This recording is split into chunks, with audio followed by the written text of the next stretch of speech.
Bueno, retomando la idea, Jesús tiene poder sobre el pecado, entonces también tiene poder sobre las consecuencias del pecado, que son la enfermedad y la muerte. Él viene a resolver el problema del pecado. Él viene a destruir las consecuencias del pecado. ¿Y cuál es la consecuencia más grande del pecado? Separarnos de Dios, destituirnos de la presencia de Dios, la separación eterna de Dios. Esa es la consecuencia más grande del pecado. Entonces Jesús, aquí retomando el libro de Hechos,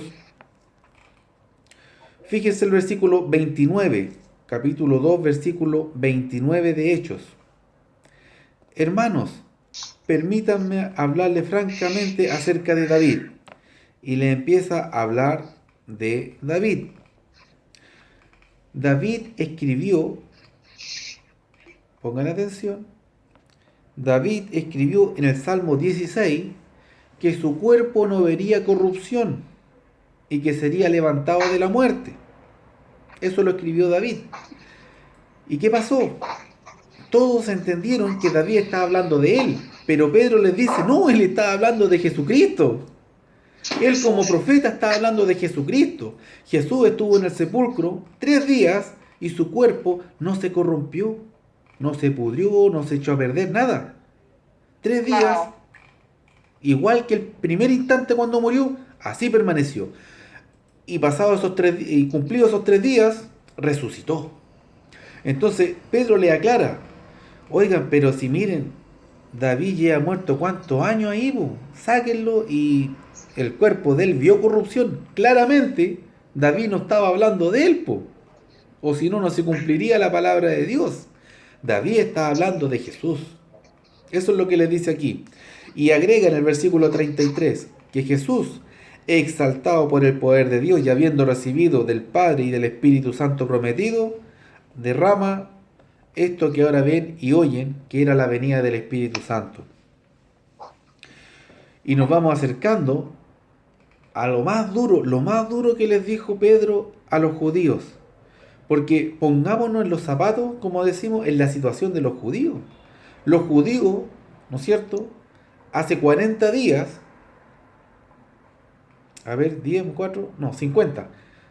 Eh, bueno, estamos aquí contextualmente en el Pentecostés, ¿ya? Que son 50 días después de la Pascua.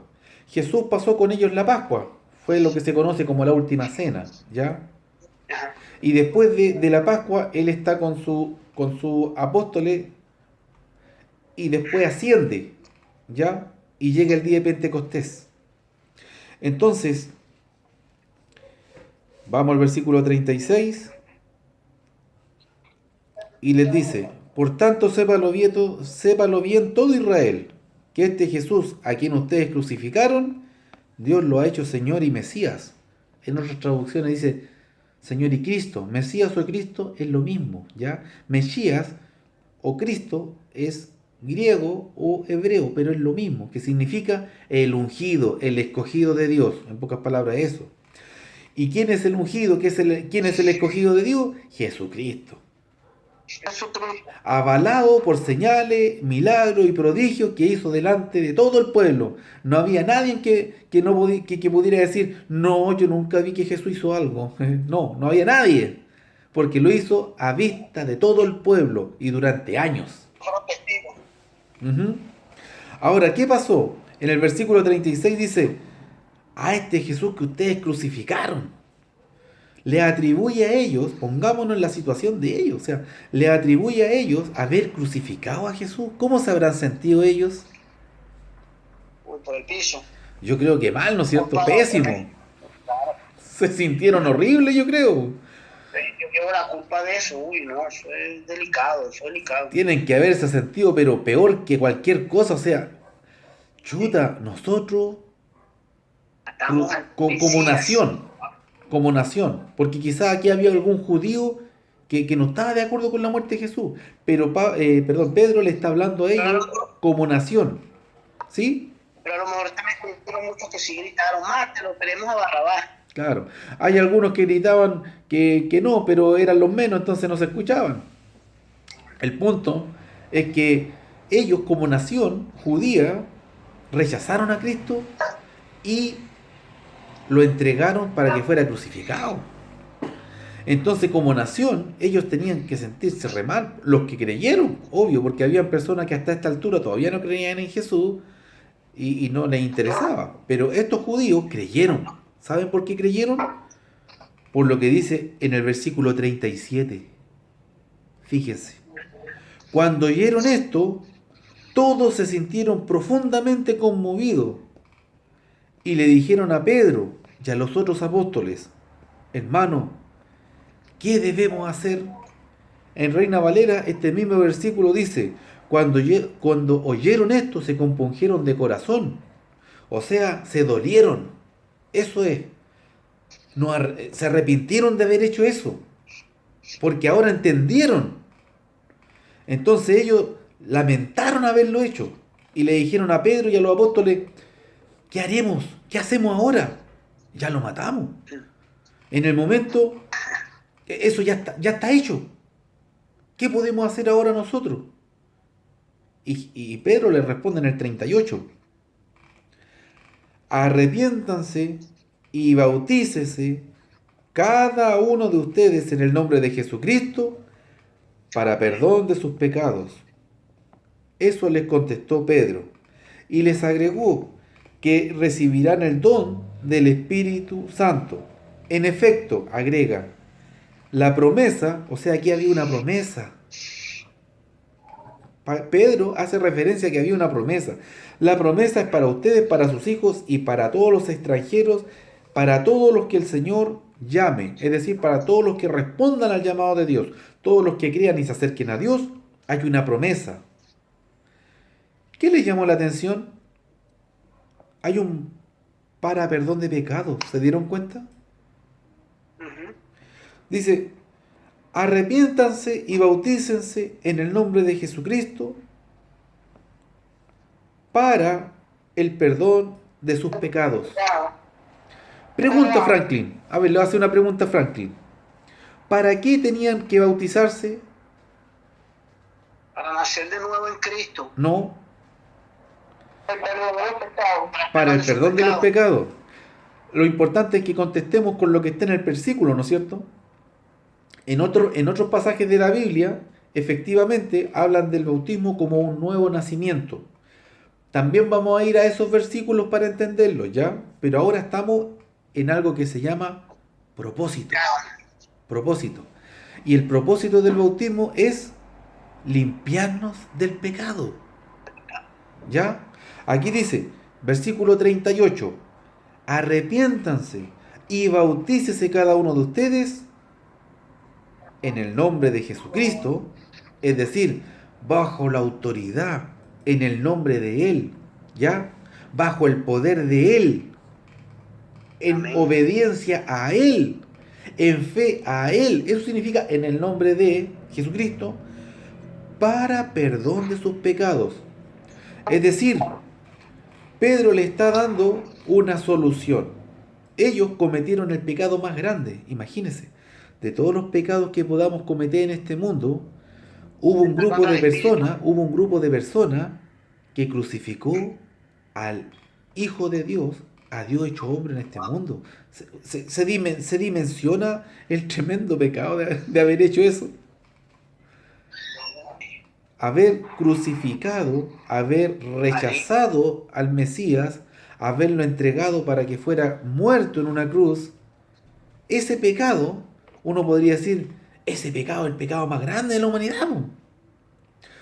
Pero, para que los vayamos acostumbrando, Dios no hace distinción de grados en el pecado. Para Dios, el pecado es pecado. No hay pecado grande, no hay pecado chico, no hay pecado mediano, no. El pecado es pecado y es un problema serio. El pecado nos separa de Dios, nos trae como consecuencia la separación eterna de Dios, la muerte espiritual.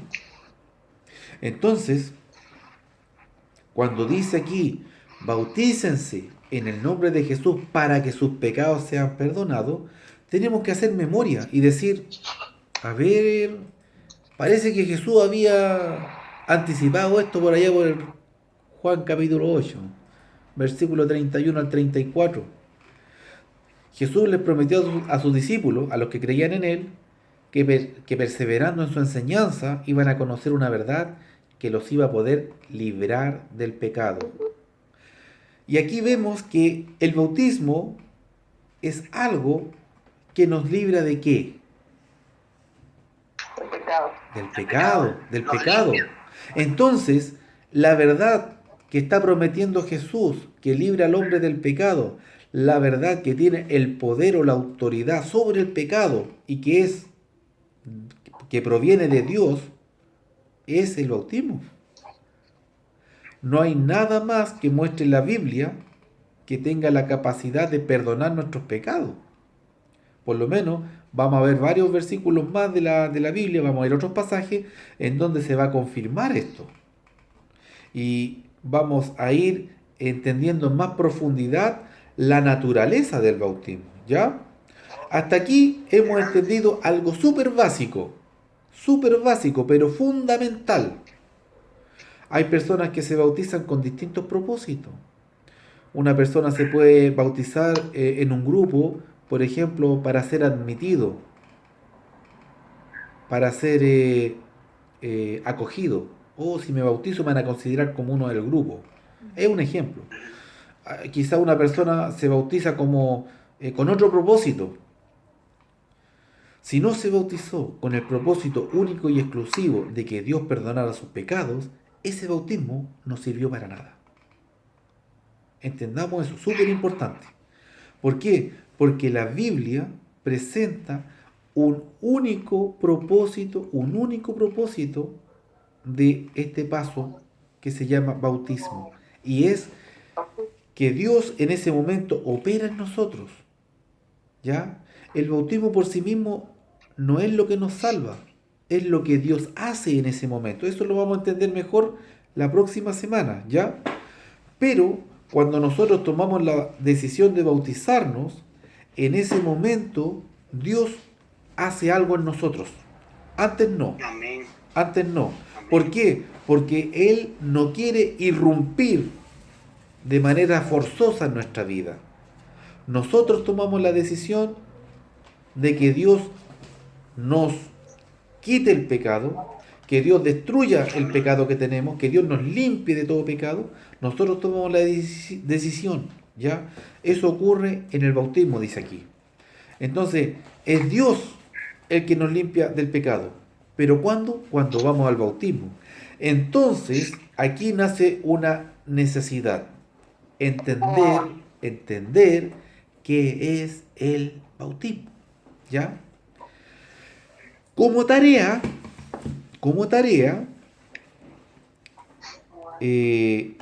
van a leer durante estos próximos días el capítulo 2 de Hechos, ¿ya? El capítulo 2 de Hechos. Vamos a volver a tocar estos versículos clave y de aquí vamos a partir el estudio la próxima semana con el favor de Dios, ¿ya? Amén. Y vamos a ir, por ejemplo, a Colosenses 2, 11 y 12. Vamos a ir, por ejemplo, a pasajes en donde nos habla lo que anticipaba Franklin, que en el momento del bautismo somos adoptados como hijos.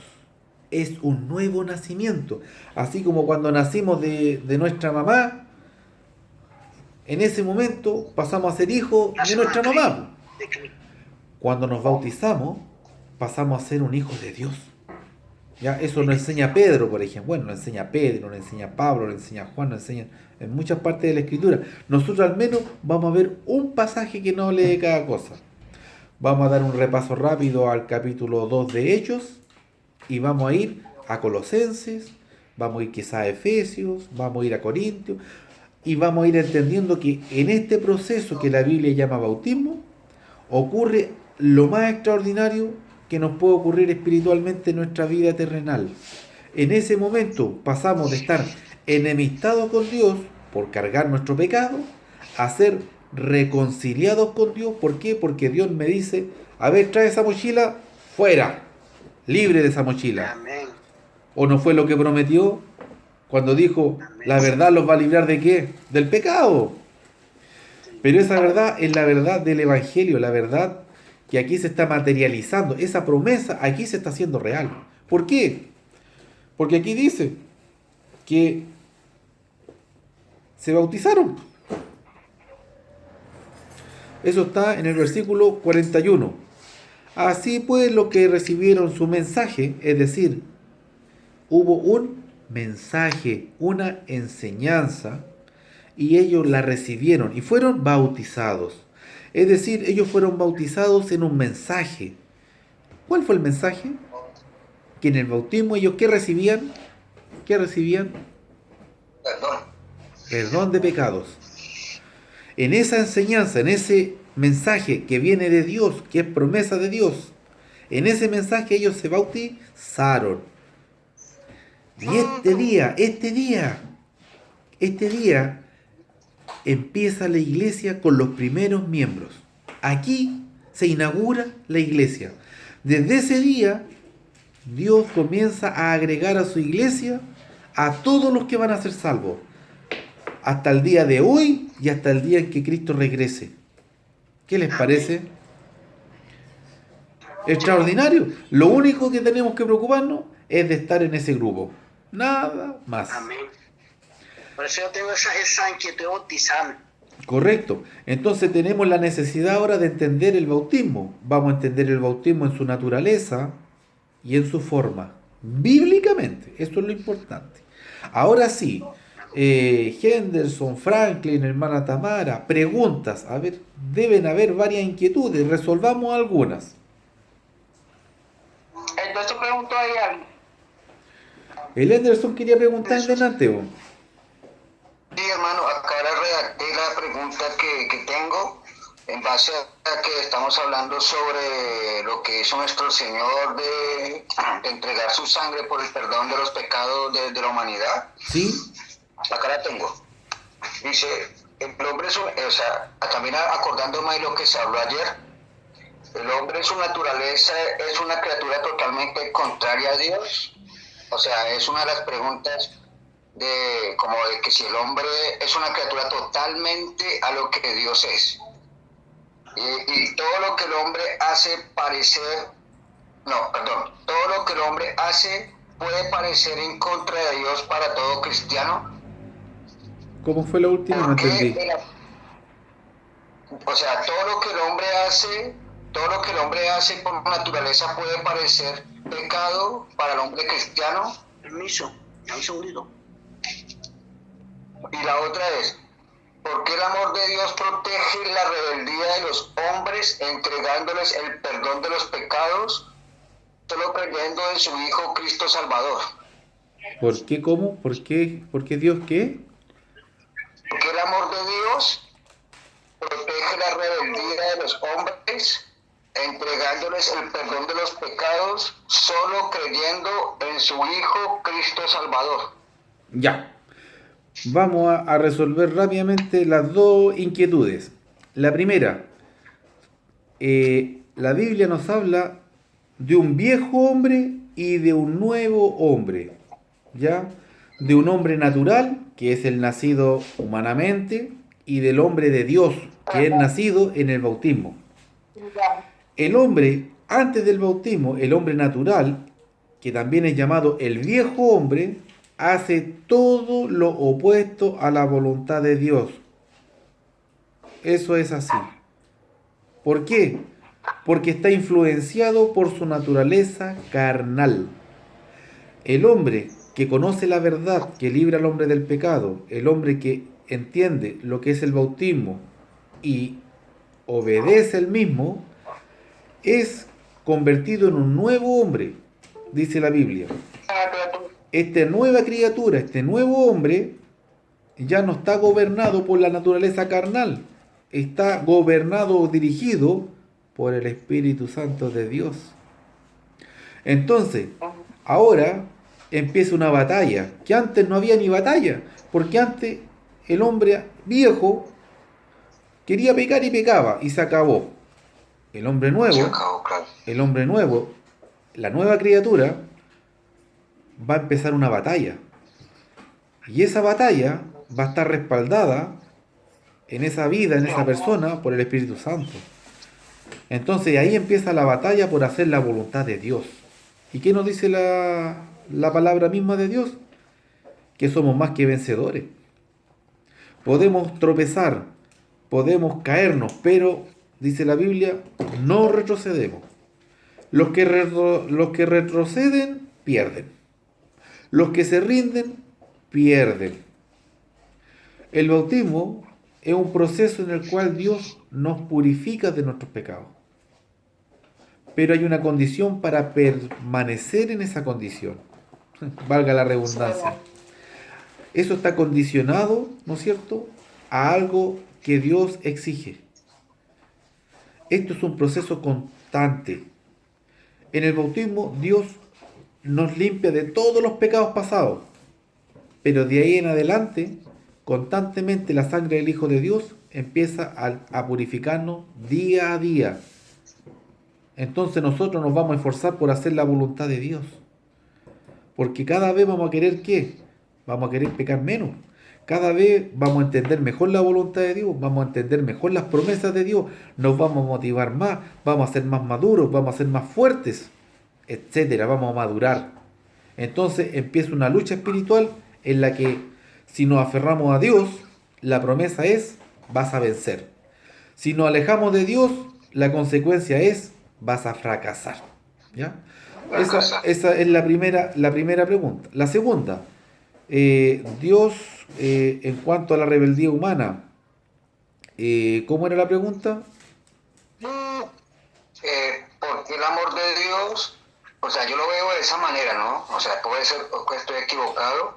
Porque el amor de Dios protege la rebeldía de los hombres, entregándoles el perdón de los pecados, solo creyendo en su Hijo, Cristo Salvador. Ya. No es así. La rebeldía, la desobediencia, la vida en contra de la voluntad de Dios, tiene consecuencias y son básicamente el castigo eterno. ¿Ya? Lo que Dios hace es darnos una oportunidad. En su misericordia, ¿qué hace Dios? Nos da una oportunidad. ¿La oportunidad de qué? De reivindicarnos. ¿Ya? Dios nos da la oportunidad de reivindicarnos en su misericordia. ¿Ya? Entonces, lo que Dios de alguna manera acciona, lo que Dios efectúa, es es algo pro obediencia. Es decir, la persona que quiere seguir siendo rebelde a la voluntad de Dios, que quiere seguir alejado de Dios, el amor de Dios no tiene ningún efecto en esa persona. Pero la persona que toma la decisión de cambiar, de volverse a Dios, que se arrepiente, que se bautiza, esa persona, por la misericordia y el amor de Dios, es acogido, es perdonado, ¿ya? Ahora, Jesucristo, dice la Biblia, murió una vez para librarnos del pecado. Entonces nosotros tenemos una sola oportunidad para reivindicarnos. Entendamos esto, nosotros solos ya fallamos. Lo que Dios nos ofrece a través de Cristo es una segunda oportunidad.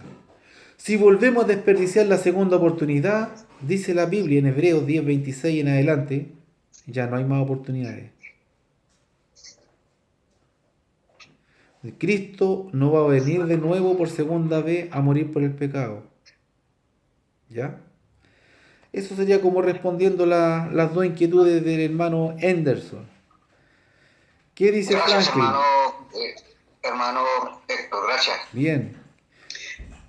¿Qué dice Franklin? No,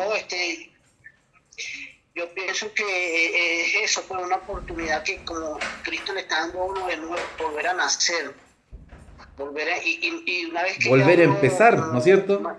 Sí, mantenerse firme, aferrado a esa promesa, pues. Amén. Es como, no sé si en Venezuela, no sé si en Venezuela está el dicho de borrón y cuenta nueva.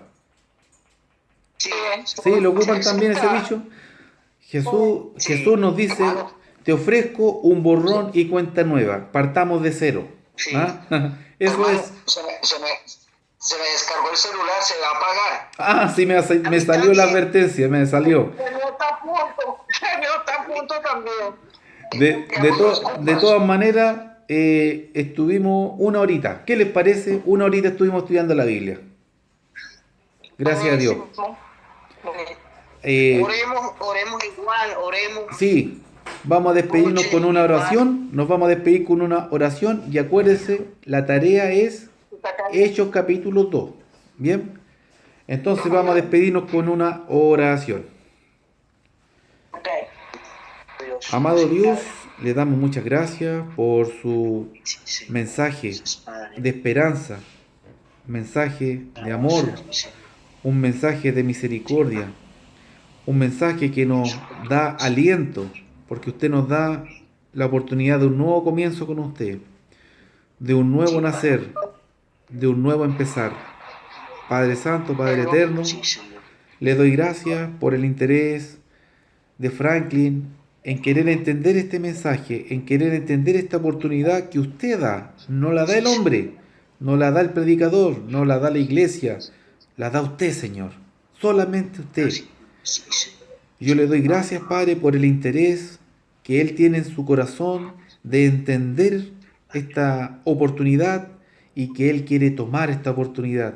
Así como alguna vez Henderson, así como alguna vez Tamara, tomaron ese mismo interés, dijeron, quiero entender esto, lo entendieron y ahora ellos dieron ese paso y si perseveran hasta el fin, ellos van a ser salvos, ellos van a estar con usted en la gloria eternamente, Señor. Así como también yo espero, Señor, no claudicar, no rendirme, perseverar hasta el fin, para que un día cuando usted nos llame, Señor, estemos eternamente delante de su presencia. Sí, Padre, sí, Ayúdenos, Señor, es difícil, este mundo es duro, pero la promesa de su Hijo es, yo he vencido al mundo y Él venció el mundo por nosotros, Señor. En Cristo Jesús le damos gracias, despedimos este estudio, Señor, rogando que usted haga germinar esta pequeña semilla que hemos puesto en nuestros corazones, en nuestras mentes. Usted es el que da el crecimiento, usted, Señor, es el que hace crecer, el que hace que algo sea exitoso, Señor. Padre bendito, nos ponemos en sus manos, quedamos delante de su presencia. Amén, Padre. En el nombre de su Hijo Sí, Cristo. Señor. Amén. Amén. Amén. Muy Amén. bien, pues. A descansar entonces, a descansar. Estamos en Bendiciones. contacto. Hasta la próxima. Nos quedan, ¿cuánto nos quedan? 2 días, los últimos días del año. Estamos en contacto. Sí, pues, estamos en contacto. Bendiciones, un abrazo a cada uno. Vamos a estar estudiando. Sí, ahí estamos. Igual, que descanse. Igualmente, Feliz noche. igualmente. Chao. Chao, chao. Chao, chao.